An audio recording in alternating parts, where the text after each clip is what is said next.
Shri Gurubhyo Namaha. My humble pranams to my revered Guru, Srimati Sharada Sridhar, for propelling me to take up this task of sharing my experience through my journey in Saundaryalahari. My humble salutations to Guru Vidushi Srimati Meenakshi Ravi Madam, who is the striving energy behind Manolasini Trust. My heartfelt words of appreciation to you for rendering the noble service to the society. To begin with, in the words of great saint and poet Tyagaraja, ఎందరో మహానుభావులు అందరికీ వందనము. Many great thinkers, scholars, and spiritual seekers have extensively presented volumes of knowledge about Saundaryalahari, and I am just a mini micro speck in the universe with my minute experience to share with. So, as I say, mother is the first teacher in everyone's lives. So, in my life too, it was my mother's deep desire that I should learn Saundaryalahari. I should learn to chant Saundaryalahari, though I wasn't much serious about it. It so happened when I detached myself from the profession, I was in a state of vacuum, trying to relocate myself. It was at that juncture where I was coincidentally introduced into this learning of Saundaryalahari. The initial years of my marriage, I was a witness to losing my family members, many of my family members, to the deadly disease cancer.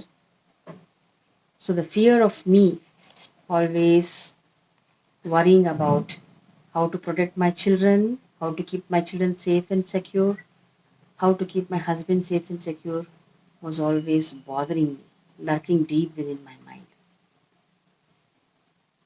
Many a times, when I close my eyes, the vision of me shuttling between the hospitals would scare me. As I began my journey in learning Saundaryalahari, and I was into the continuous learning process, I realized that I had, though being a pious woman myself, I realized my anxiousness or the anxiety was much due to the faith and fear both in the same compartment.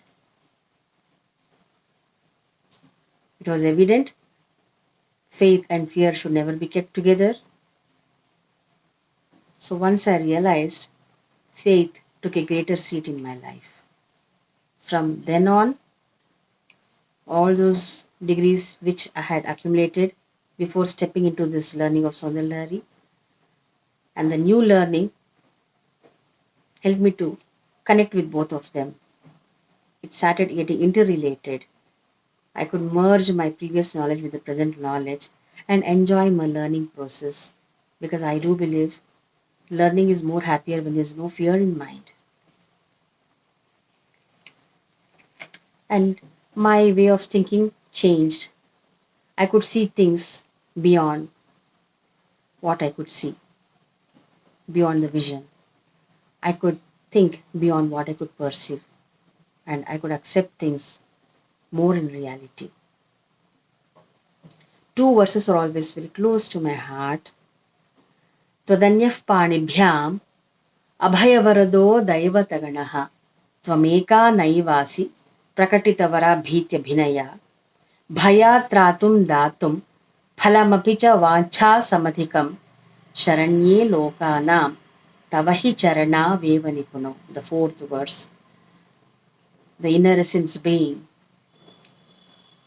if we can remember the sight of a mother cajoling the child or consoling the child, The child is crying, demanding for something, but the mother is reluctant to give it at that moment. The same way happens to us. We pray for many of our needs to be fulfilled, many of our needs to be met, many of our wishes to be fulfilled. But sometimes we feel all our prayers are in vain. There are certain stages where we start questioning, is there any meaning in what we are doing? Those are the times when this verse reminds me to hold on, to not give up, because the mother knows what is good for the child and when it has to be given.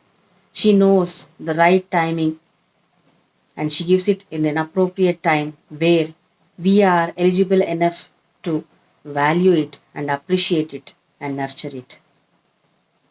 The next verse being the 27th verse, Japo Jalpa Shilpam Sakalamapi Mudra Virachana Gatif Pradakshinya Kramanamashana Dyahuti Vidihi Pranamas Samveshaha Sukhamakila Marpanadusha Saparya Pariyayaha Tava Bhavatu Yanme Vilasitam.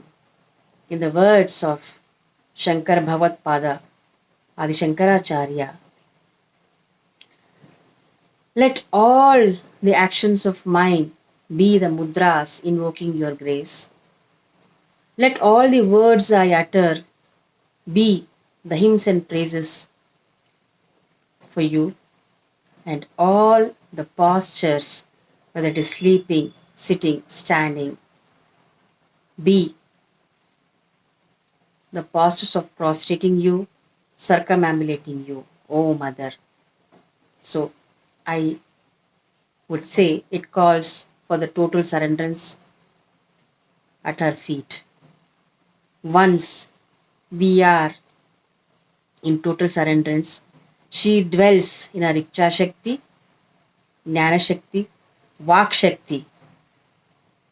I keep sharing this with my co-learners. Once you have learned this, it's important we take care of what we utter. We should take care of what we speak, what we think. It's like after doing many years of penance, Bhasmasura, he ends up burning himself into ashes, incurring his own wrath. When we welcome the goddess mother to reside in our Icha Shakti, Jnana Shakti, Vak Shakti, we need to be careful in what we utter. And it's like in the words of Kanakadasa, ನೀ ಮಾಯೆಯೊಳಗೋ ನಿನ್ನೊಳು ಮಾಯೆಯೋ ನೀ ದೇಹದೊಳಗೋ ನಿನ್ನೊಳು ದೇಹವೋ. Whether it is she within us or we within her, she encapsulates us in her manifold, keeps us cocooned.